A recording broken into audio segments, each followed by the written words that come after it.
Mukije mwese mwizina ry'umwami wacu Yesu Kristo. Namahoro none. Habaye iminsi myinshi. Umwaka mushasha mwiza rero. Today I'm very happy to have the opportunity to look at the Word of God with you. Uyu munsi ndanezerewe cyane kumbure gusubira kuronka kano kajyo kugira ngo turabire hamwe ijambo ry'Imana namwe. So I would ask you to open your Bibles. Nagomba ndabasabe kugira ngo mugure Bibiliya zanyu. We're going to look at the letter that Paul wrote to the Colossians. Turabire hamwe icete Paulo yandikiye ishengero ry'Ikolosayi. The letter that Paul wrote to the Colossians, chapter 3. Hariya mu cete candikiwe ab'Ikolosayi igice cyawo cya gatatu. And I want to begin by reading verses 1 through 4. Kandi kubamaze kuhashika icete cy'ab'Ikolosayi igice cya gatatu dutangure gusoma duhere ku murongo wa 4. Umurongo wa mbere gushika ku murongo wa 4. Icete Paulo yandikiye ab'Ikolosayi igice cya gatatu duhere ku murongo wa mbere tugeze ku wa 4. Turasoma mu izina rya Yesu Kristo. Umutwe w'amajambo uravuga ngo kuzuranwa na Kristo. None rero asangwa mwarazuranywe na Kristo, murondere ibiri hejuru iyo Kristo ari, avyagiye iburyo bw'Imana. Mushire imitima kubiri hejuru, ntimuyishire kubiri mw'isi, kuko mwapfuye kandi ubugingo bwanyu bukaba buhishanijwe na Kristo mu Mana. Kristo niwe bugingo bwacu, niyerekanwa namwe muzoca mwerekananwa nawe muri mu bwiza. Amen. Amen. Now I have a question I would like to ask today. Mfise ikibazo ngomba kubaza uyu munsi. And the question is this. Ikibazo naco ni iki? As we see verse 4, turavye ku murongo wa 4, it says that Christ is our life. havuga ngo Kristo niwe bugingo bwacu. What does that mean? Christ is our life. Mbega ivyo bisobanura iki? Kristo niwe bugingo bwacu. Ivyo bisobanura iki? Now we know that Christ brings us everlasting life. Turazi ko Kristo atuzanira ubugingo budashira. And in verse 4 it says that we will appear with him in glory. Kandi ku murongo wa 4 twumvise yuko niyerekanwa natwe tuzokwerekananwa nawe turi mu bwiza. And so we look forward to that time. Kandi ivyo tubihanze amaso. When we say that Christ is our life, mugabo tuvuze ngo Kristo niwe bugingo bwacu, it has more meaning than just our appearing with him in glory. Ivyo bifise insiguro irengeye kumbure ibitwumvise ngo kuzorukwerekanwa nawe turi mu bwiza. And so as I ask the question, mbajije rero kirya kibazo, what does it mean for Christ to be our life? Mbega bisobanura iki ngo Kristo niwe bugingo bwacu? Paul himself is going to give us the answer to that question in this chapter. Paulo muri iki kigabane yaratanze inyishu y'ico kibazo. And so I would like to look at this chapter. Nagomba rero turabire hamwe kino kigabane. And I would like for us to see what Paul has to say to answer this question. Kandi kugira ngo turabe ico Paulo yavuze kugira ngo ashobore kwishura kino kibazo. And the first thing that we see there in those verses we read, ikintu ca mbere tubona muri ya mirongo twasoma in verse 1, ku murongo wa mbere, is that we were raised with Christ. nuko twazuranywe na Kristo. Now we have to have died before we can be raised. Murazi kugira ngo umuntu ashobore kuzuka nuko aba yarapfuye. Isn't this true? Uko sukurika yemwe. It was necessary for us to first die before we could be raised. Ni ngombwa ko umuntu amanza gupfa kugira ngo noneho aronke kuzuka. And this is what we see there in verse 3. Kandi nivyo tubona hajya ku murongo wa 3. It says that you died and your life is hidden with Christ in God. Ku murongo wa 3 hatubwiye ngo kuko mwapfuye kandi ubugingo bwanyu buhishanijwe na Kristo mu Mana. And so when we believe in Jesus, twizeye Yesu Kristo, we're not just believing only that he is someone who can bring us to heaven. Ntitwizera gusa yuko Yesu Kristo ari umuntu gusa azotutwara mu ijuru. We believe more than that. ariko kandi twizera ibirengeye We ivyo. believe that he came as our substitute. Turazi yuko Yesu Kristo yaje nk'ikimazi mu kibanza cacu. Because what Paul is going to show us here Kandi Paulo agomba vyerekane hano is that Christ's death is our death.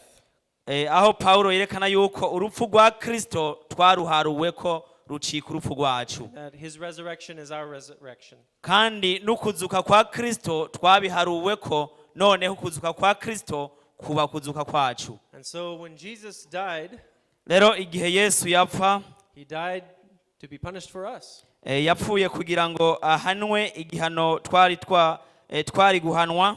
We can remember in Genesis chapter 2, Twibuke hariya mu gitabo c'itanguriro igice ca kabiri verse 17, ku murongo wa 17, that the Lord told Adam, uhoraho Imana abwira Adamu, the day you eat of the fruit of the tree of the knowledge of good and evil, amubwira ngo umunsi wariye kuri kiriya giti kimenyekanisha iciza n'ikibi, you will surely die. ati nta kabuza uzopfa. And we read in Romans 6:23 Usomye hariya mu Baroma igice ca gatandatu ku murongo wa 23, that what we get as a result of our sin is death. turabona yuko avuga ngo ingero y'icaha yose n'urupfu.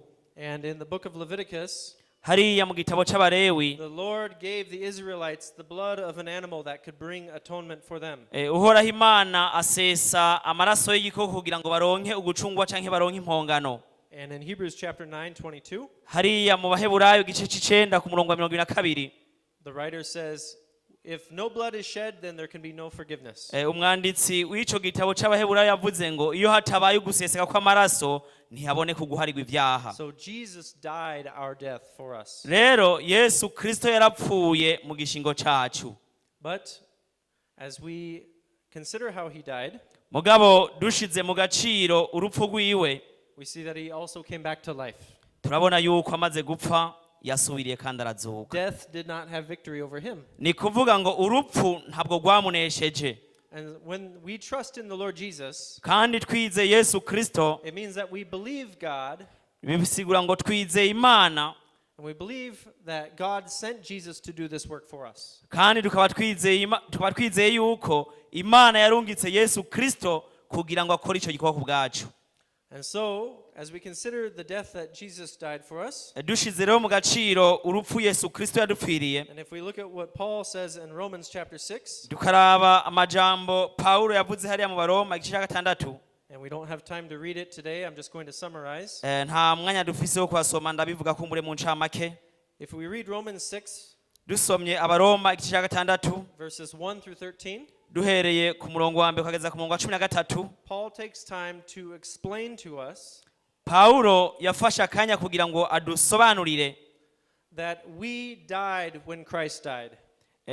dutahure yuko igihe Yesu Kristo yapfa natwe twapfanye nawe In the way of the Spirit.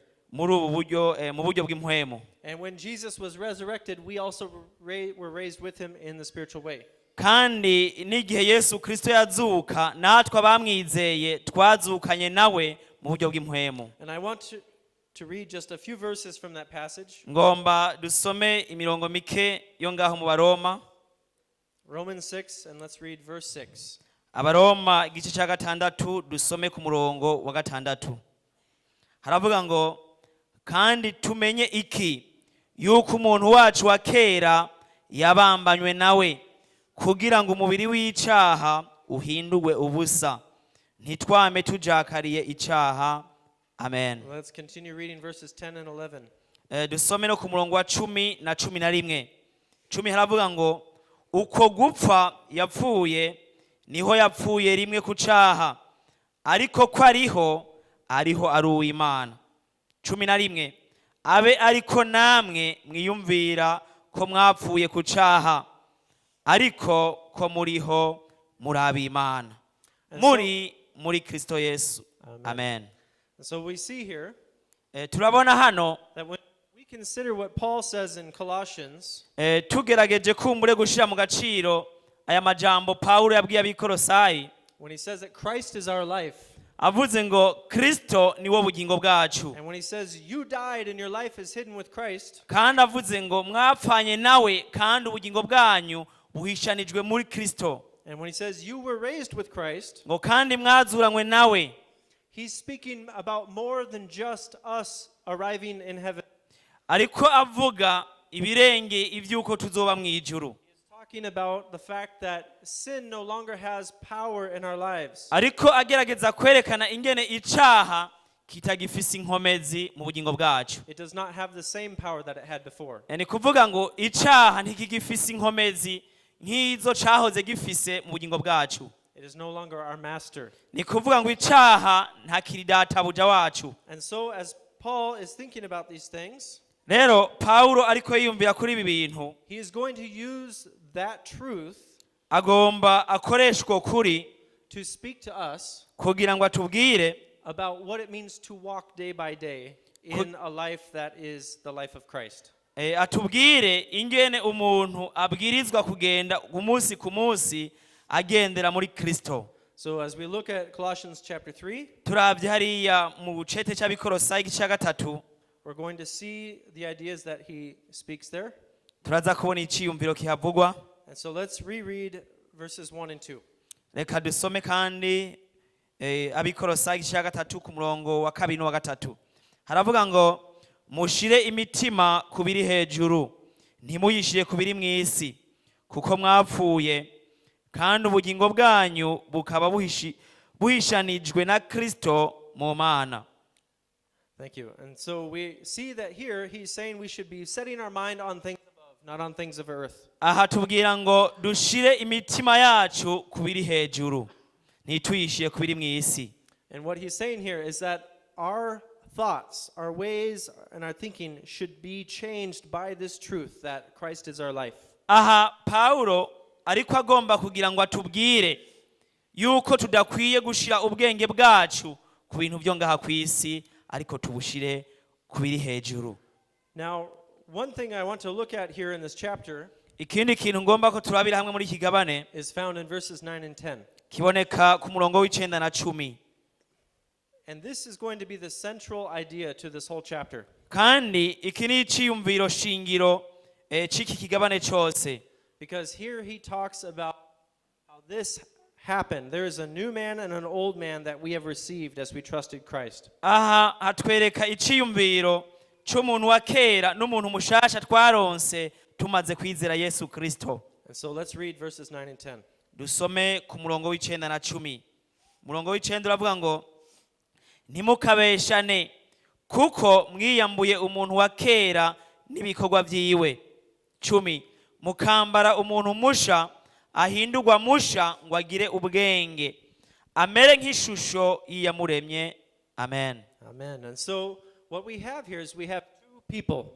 aha tubona havugwa abantu babiri, And they are connected to the idea of the death and the resurrection of Jesus. kandi aba bantu babiri bagerageza kwerekana ugupfa no kuzuka kwa Yesu Kristo. As Paul speaks about us dying in Christ, Pawulo avuze ngo twapfuye muri Kristo, that idea is connected to verse 9, ico ciyumviro gisa n'aya majambo twabonye ku murongo w'9, where he says, "You have put off the old man." aha tubwira ngo mwariyambuye umuntu wa kera. In other words, in Christ Jesus, mu yandi majambo uri muri Kristo Yesu, he is like a shirt that we have taken off Ni- through the death of Christ. Jesus. It's like if we consider it to be clothing. So it's like we consider the old man to be like a shirt that we removed. ni kuvuga ngo tugereranije n'ivyambagwa canke impuzu, umuntu wa kera agereranywa n'ishati canke umupira umuntu yambuye. And as we consider what he said about how we have been raised with Christ, tugereranije navyo ivyo avuga ngo twazuranywe na Kristo, he says in verse 10, "You have put on the new man." ni kuvuga ku murongo wa 10 acavuga ngo mwambaye umuntu mushasha. And so we have a new life, something that we are to live in. ni kuvuga ngo twaronse ubugingo bushasha tubwirizwa kubamwo. Now look at verses 9 and 10, turabe kandi ku murongo w'9 na 10, and notice that it's mentioned in the past tense. kandi kugira ngo tubibone yuko bivuga muri kahise, mu gihe canke mu mwanya wa kahise. This is something that has already happened through Christ. ni kuvuga ngo ibi byo vyerekana yuko ari ikintu camaze gukoreka muri Kristo Yesu. And the reason I'm showing you this impamvu ndiko nabibereka is that the rest of the chapter nuko ubandanije gusoma kino kigabane is going to speak to us in the present tense. gica kibandanya kivuga muri kubu, ntigisubira kuvuga muri kahise, mugabo kibandanya kivuga muri kubu. Because this idea of putting off something is going to appear again. Kuko iki ciyumviro cyo kwambura umuntu wa kera kibandanya kiboneka, especially in verses 8 and 9. na cyane cyane ku murongo w'8 n'9, and also in verse 5. no ku murongo wa 5. This idea of putting something to death or putting off, it's mentioned in the present tense. Ariko ikijanye no gupfa gishishikara kuboneka mu mwanya wa kubu. And the reason we can continue to walk in this putting off and in putting to death these things is because of what happened in the past already. Impamvu rero duhamagarirwa kwiyambura umuntu wa kera canke duhamagarirwa gupfa ni kubera icamaze gukoreka. So let's read verses 5 through 9. Dusome duhereye ku murongo wa 5 tugeze ku murongo w'9. And continue. Dushe tubandanya. Haravuga ngo umurongo wa 5 bavuga ngo nuko mwice ingingo zanyu ziri mw'isi, ubushakanyi, ibihumanya, ukwifuza k'umubiri, ukwifuza kubikose, no kwifuza iby'abandi, niko gusenga ibigirwamana. Ibyo nivyo bizanira uburake bw'Imana abantu b'intabarigwa. Namwe mwabigenderamo kera, hamwe mwaba muri byo, ariko noneho mwiyambure n'ibi byose: uburake, kujingitwa, ugwanko gubusa, gucokorana, kandi ntihakagire amagambo ateye isoni ava mu kanwa kanyu. Ntimukabeshane, kuko mwiyambuye umuntu wa kera n'ibikorwa byiwe. Imana idufashe cyane. Amen. So we see here that the reason we are called to walk in the present tense, putting off these things, impamvu duhamagarirwa kugendera muri kubu twiyambuye ivyo bintu byose, is because in Christ we have died to that old man. Nuko muri Kristo Yesu twapfuye ku muntu wacu wa kera. So when we ask the question, rero tubajije ikibazo, what does it mean that Christ is our life? Ati mbega none bisobanura iki tuvuze amajambo ngo Kristo niwe bugingo bwacu? We say that for Christ to be our life means that we die, we put off these things in the present tense in our day-to-day lives. Kugira ngo Kristo abe ubugingo bwacu, abe ubugingo bwawe, bigusaba kwa mugenda upfa kugira ngo bigukundike, bikundike ko wiyambura ivyo bintu byose. All these things from verses 5 through 8, for Christ to be our life means we die to these things daily. We put these things off daily. Kugira ngo Kristo abe ubugingo bwawe, ibi bintu byose twasomye uhereye ku murongo wa 5 ukageza ku murongo w'8, bigusaba yuko ushishikara kuvyiyambura, ushishikara kugenda ubipfako. Now some of these things are things that show themselves privately in our lives. Kandi bimwe muri ibi ni bintu kumbure bishobora kuboneka canke ntibiboneke byo mwibanga. Some things are not seen by the eyes of others. Hariho ibidashobora kubonwa n'amaso y'abantu. For example, in verse 5, nk'akarorero ku murongo wa 5, many of these things are done secretly, not in front of the eyes of others. Ni kuvuga ngo byinshi bivugwa ngaho ku murongo wa 5 si ibintu bikorerwa ku mugaragaro, ariko ni ibintu bikorerwa mu mpisho. Many of those things in verse 5 occur just in our hearts. Byinshi mbere muri ivyo ni ibintu bishikira umutima. But look at what it says at the end of verse 5. Mugabo turabe ku nsozero y'umurongo wa 5. It refers to these things as idolatry. Ni kuvuga ngo ivyo bintu byose vyerekana bigereranywa no gusenga ibigirwamana. To love something more than we love God. Ni kuvuga ngo gukunda ikindi kintu cyose ukakirutisha gukunda Imana, bigucikira gusenga ibigirwamana. And many of these things happen just in our hearts. Kandi ivyo bishika mu mitima y'abantu. But as we look at verses 8 and 9, turavye ku murongo w'8 n'9, we see that some of the things that we need to put off turabona yuko bimwe muri bino bintu duhamagarirwa kwambura are things that are seen many times by the eyes of others. Byinshi muri byo ni ibintu bibonwa n'amaso y'abantu. So they are done publicly. Ni kuvuga ngo ni ibintu bikorwa ku mugaragaro. People can see our anger. Abantu barashobora kubona washavuye. They can hear the words that come out of our mouths. Barashobora kumva amajambo yawe uvuga washavuye. And we are called, if Christ is our life, then we are called to put off these things. Kandi twumvise yuko tuko turahamagarirwa, nimba Kristo ari we bugingo bwawe, uhamagarirwa kwambura canke kwiyambura ivyo byose. And of course, there is what we are called to put on in the present tense. kandi tumaze kwiyamura ivyo byose twumvise yuko hariho ibindi duhamagarirwa kwambara muri kubu. And I would like us to read verses 12 through 17. Nagomba dusome ku murongo wa 12 tugeze ku murongo wa 17.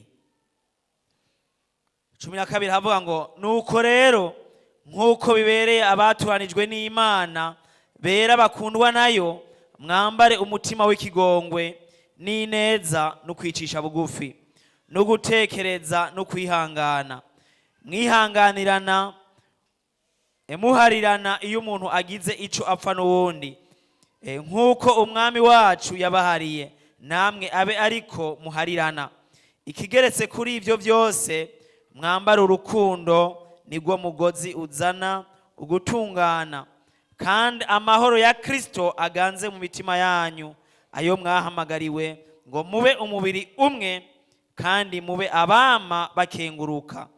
Ijambo rya Kristo ribe muri mwebwe rigwiriye, riri mu ubwenge bwose, mwigishanye muhanurane, muririmba zaburi n'indirimbo n'amatazirano y'ivya mpwemu, muririmbira Imana mu mitima yanyu mubiheshwa n'ubuntu bwayo. 17 kandi ibyo muzokora byose mu majambo no mu bikorwa, muhore mubikora byose mu izina ry'umwami Yesu, mushima Imana Data wa twese kubw'uwo. Amen. Amen. Rakotse. As we see in verse 10, turavye ku murongo wa 10, that we were called, that in the past tense we put on the new man in Christ. Ni kuvuga ngo muri kahise twambaye umuntu mushasha muri Kristo Yesu. Now, because of that truth, kubera rero uko kuri, in verses 12 through 14, ku murongo wa 12 kugeza 14, we are now called in the present tense to continue to put on the new man. Ku murongo wa 12 kugeza 14 duca tubandanya duhamagarirwa kwama twambara umuntu mushasha. And the things that are true about the new man. Ni kuvuga ngo twumvise ibintu bigereranywa n'uyu muntu mushasha. And so we read about those things in verses 12 through 14. Twasomye ivyo bintu hereye ku murongo wa 12 ukageza ku murongo wa 14. And I wish we had time to look at each of these things, to talk about what each of these things really looks like in our life. Nakwifuza ko tworonka akanya kugira ngo turabe kumbure ido nido y'ikintu na kimwe muri bino bintu, turabe n'ico bisobanura mu bugingo bwacu. But I was given 35 minutes, and 35 minutes will not allow that. Ariko kandi nahawe iminota 35, kandi iminota 35 ntishobora kunkundira yuko tubirabira hamwe mu buryo bwiyaguye. But what I want to show ariko ico ngomba kukwereka is that this idea of us putting on in the present tense ni ikiciyumviro aho duhamagarirwa kwambara muri kubu. It's to do that is to really take the ideas and ways of God and to take them to be your own ways and thoughts. Ni kuvuga ngo kwambara umuntu mushasha no gufata ivyiyumviro n'inzira za Kristo ukabisha mu bwenge bwawe bigahinduka ivyiyumviro n'inzira za ugenderamwo. And so there are four things that can be seen now in verses 13 through 16. Aha uhereye ku murongo wa 13 kugeza ku murongo wa 16 hari ibintu bigera kuri bine ushobora kubona. And verse 13, ku murongo wa 13, Paul is calling the Philippians to adopt or to take for themselves the forgiveness of Christ. Colossians, thank you. aha ku murongo wa 13 Paulo ariko asaba bano bantu b'Ikolosayi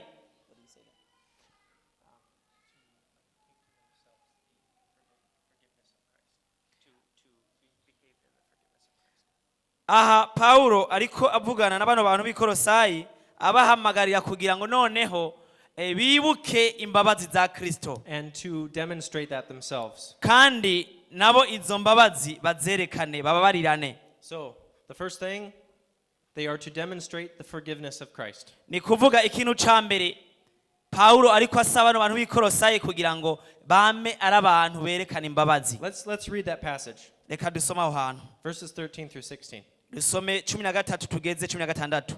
Haravuga ngo mwihanganirana muharirana iyo umuntu agize ico apfa n'uwundi, nk'uko umwami wacu yabahariye namwe abe ariko muharirana. Ikigeretse kuri ibyo byose mwambara urukundo, nigwo mugozi uzana gutungana. Kandi amahoro ya Kristo aganze mu mitima yanyu, ayo mwahamagariwe ngo mube umubiri umwe kandi mube abama bakenguruka. 16. Ijambo rya Kristo ribe muri mwebwe rigwiriye, ririmo ubwenge bwose, mwigishanye, muhanurane, muririmba zaburi n'indirimbo n'amatazirano y'ivyamuhemu. Muririmbira Imana mu mitima yanyu, mubiheshwa n'ubuntu bwayo.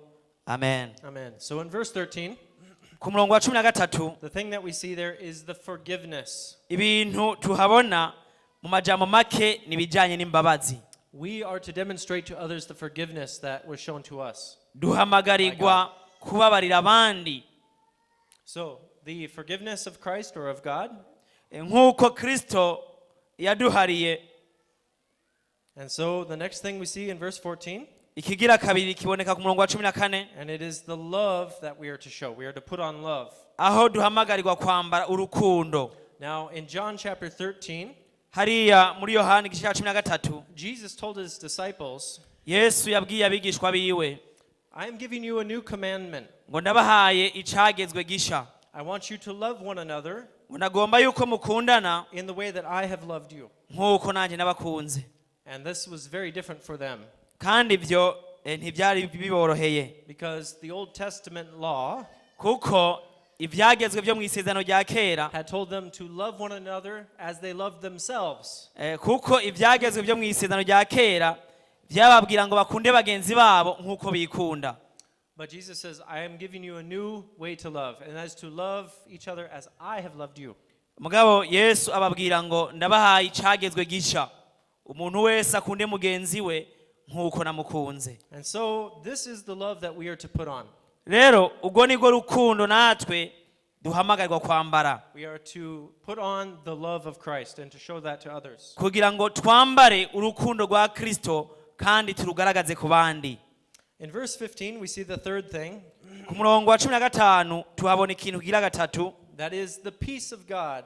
n'amahoro y'Imana, That is the peace of God should rule in our hearts. kugira ngo noneho imitima yacu iganzwe n'amahoro y'Imana. And the fourth thing is in verse 16. Ikintu kigira kane kiboneka ku murongo wa 16, That is the word of Christ. ni jambo rya Kristo, It should live richly in us. kugira ngo ijambo rya Kristo ribe muri twebwe rigwiriye. So when we ask the question, Tubajije ikibazo what does it mean for Christ to be our life?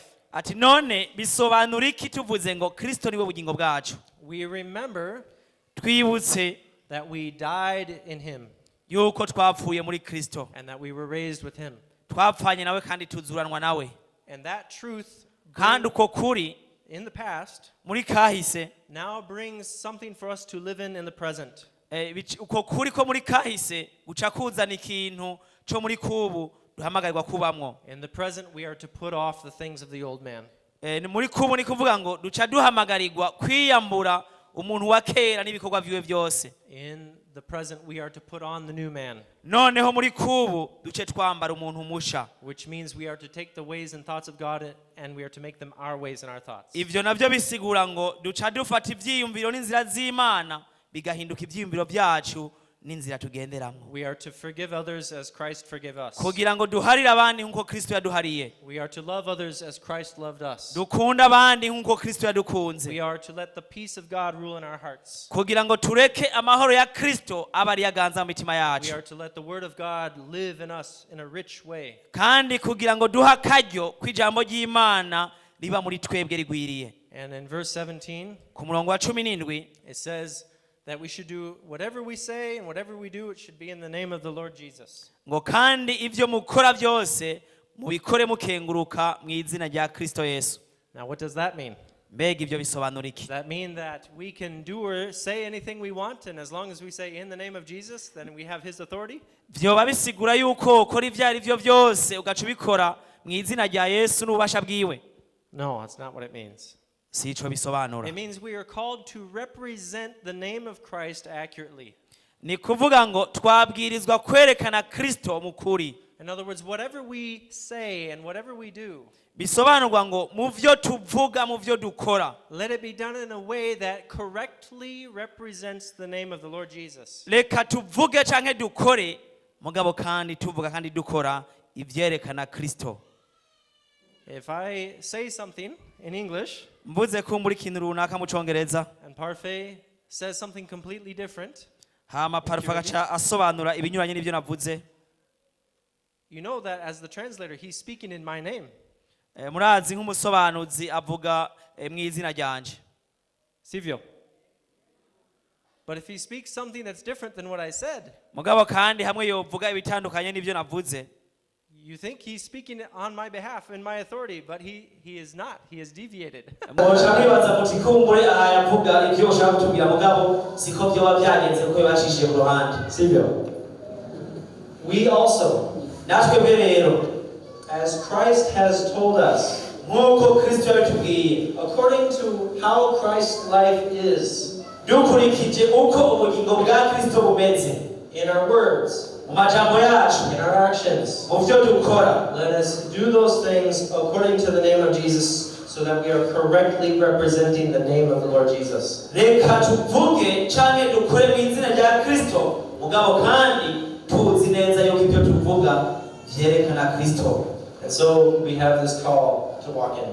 ubu rero ni umuhamagaro dufise kugira ngo tugenderere. Now, Paul, we don't have time to look at this in detail, nta mwanya dufise kumbure yo kubiraba mu buryo bwiyaguye gusumba ubu, but Paul now is going to look at certain groups of people in detail. aha Pawulo agomba avuge ku migwi y'abantu mu buryo bwagutse. He's going to look at their relationships with each other, ni kuvuga ngo na cane cane agerageze kwerekana imigenderanire iri hagati y'iyo migwi, and he's going to speak to them about how they can walk in these truths, how Christ should be their life in these relationships. ni kuvuga ngo agomba bereke ingene Kristo akwiye kuba ubugingo bw'abo bantu muri iyo migwi canke mu migenderanire iyo migwi ifitaniye. And that is the section we're going to read now. niko gace tugomba dusome ubu unye. So let's read verses 18 through chapter 4, verse 1. dusome duhereye ku murongo wa 18 igice tugeza mu gice ca 4 ku murongo wa mbere. Abikorosa igice ca 3 dusoma duhereye ku murongo wa 18 igice tugeza mu gice ca 4 ku murongo wa mbere. Umutwe w'amajambo uravuga ngo umubano wo mu rugo rw'abakristo. 18 bagore mugamburukira abagabo banyu nk'uko bibereye abari mu mwami wacu. Bagabo mukunde abagore banyu ntimubabere umururazi. Bana mwumvire ababyeyi banyu muri byose kuko ibyo ari byo bishimwa mu mwami wacu. Base ntimukaratse abana banyu ngo ntibaranduke imitima.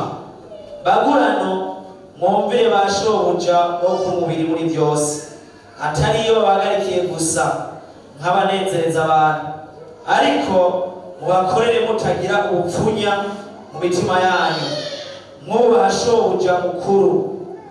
Ibyo mukora byose mubikore bivuye mu mutima nk'abakorera shobuja mukuru, ntimube nk'abakorera abantu, muzi yuko muzohabwa impera na shobuja mukuru, niyo wa mwandu. Shobuja uwo Kristo niwe mukorera, kuko ugabitanya azokwihorwa nk'uko yagabitanije, kandi nta kurobanura ku butoni. Igice ca 4 ku murongo wa mbere. Ba shebuja namwe nimugirire abagwana banyu ibigororotse n'ibibereye, kuko muzi yuko namwe mufise shobuja mu ijuru. Amen. Amen. So, are you a wife? Are you a wife? Mbega muri abagore Or are you a husband? canke muri abagabo, Or a child? canke umwana Or a father? canke base, Are you a servant? canke muri abagurano Or are you a master? canke muri ba shebuja. Paul has something to say to each of you. Ni kuvuga ngo muri iyo migwi yose Pawulo arafise ico agomba kubwira, And in this whole chapter, kandi muri iki kigabane cose he is answering the question, ariko yishura ca kibazo, what does it mean when we say that Christ is our life? Ico bisobanura rya jambo rivuga ngo Kristo niwe bugingo bwacu. So I have my closing thoughts to say. Ijambo ryo kurangiza ngoma mvuge Is first of all to believers that are here today. ubwa mbere ndaritumbereza kubizera dukorarenga uyu munsi. And if you have believed what Paul said here, nimba kwizera amajambo Pawulo yavuze hano, if you believe that Jesus was sent by God to be your substitute, ukizera yuko Yesu Kristo yarungitswe n'Imana kugira ngo abe ikimazi mu gishingo cawe, and if you believe that his death is your death and his resurrection is your resurrection, kandi nimba wizera yuko urupfu Yesu Kristo yapfuye ari urupfu rwawe n'ukuzuka yazutse nawe wazukanye nawe, then do you also believe that you are called to day by day put on and put off the new man and the old man?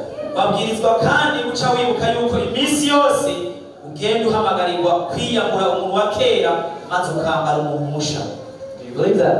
Mbega ibyo urabyizera? If you say yes, then the question is, do we walk in that?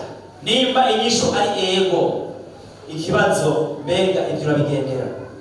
For unbelievers, Kwatarizera, I don't know how many unbelievers there are here, sinzi kumure timbega nona batarizera bari ngaha bangana gute kabonzi. but if you don't believe that you're a sinner, Mugabo nimba utizera yuko umunyabyaha, or you believe you're a sinner but you don't believe that you have to do anything for God, that you just believe that Jesus died to take you to heaven only, cyangwa ukaba wemera cyangwa wizera yuko umunyabyaha mugabo atakindi kintu ufise kumure cyotuma wizera yuko Yesu azogutwara mu ijuru. you say, all I have to do is believe only and I'll go to heaven. I don't have to do anything else. Ukibwira uti kumure nta kindi bisaba yuko mpora no kwizera gusa ko nzogenda mu ijuru. I want to ask you, have you heard the words we read today?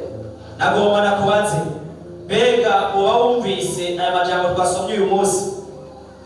Jesus said, I believe it was to Nicodemus, Yesu hari amajambo yabwiye Nikodemo. he said, the person who has the Son has life. The person who does not have the Son does not have life. Yabwiye Nikodemo ngo abafise umwana bari n'ubugingo, mugabo atamufise nta bugingo bagira. He may not have said that to Nicodemus. I don't remember exactly. Sinibuka neza kumbura aya majambo ashobora kuba Yesu yabwiye undi ati Nikodemo, sinabyibuka neza. Okay, but the point is that is Christ your life? Because life is more than just going to heaven. Life is about who you are called to be. You are called to actually demonstrate the righteousness of Christ. Ikibazo rero ni cakindi, mbega Kristo niwe bugingo bwawe, kuko si mu majambo gusa ariko kandi mbega mu minsi y'ukubaho kwawe mbega ibyo urabigendera, wamugenda upfa, wamugenda wiyambura umuntu wa kera maze ukambara umuntu mushasha. If you have not believed this about the Lord Jesus, then you are still in the old man. Nimba ibyo utarabyizera uracambaye umuntu wa kera. Christ's death is not your death. Kandi urupfu rwa Yesu Kristo wowe ni uruharugwako. Christ's resurrection is not your resurrection. Kandi n'ukuzuka Yesu Kristo yazutse wowe ni byaguharugwako. And the words that we read in verse 5 and 6, ya majambo twasoma hariya ku murongo wa 5-6, they describe you. avuga kuri wewe. And it says that because of these behaviors, these things, the wrath of God is coming upon the children of disobedience. Aho twumvise amajambo avuga ngo kandi ko bimeze uko hari uburake bw'Imana bwahishuwe ubwo Imana igiye kurakira abantu b'intabarirwa. And so, whichever situation you're in, whether you have trusted Christ or whether you have not trusted Christ, wowe warinze Mwami Yesu Kristo wowe utaramwizera, I would ask you to hear the words that we read today. nagomba nagusabe kugira ngo aya majambo twumvise uyu munsi uyumve uyashyire muri kibate, And to know that God has called you to this. kandi umenye yuko ibi ari iby'Imana yaguhamagariye. He has called you to trust in Christ, yaguhamagaye kugira ngo wizere Kristo, and to let His death be your death, kugira ngo urupfu Yesu Kristo yapfuye nawe urupfu rwawe, and His resurrection be your resurrection. kandi ukuzuka Yesu Kristo yazutse kuba kwawe. May the Lord help us with this. Yesu adufashe cyane. God bless you.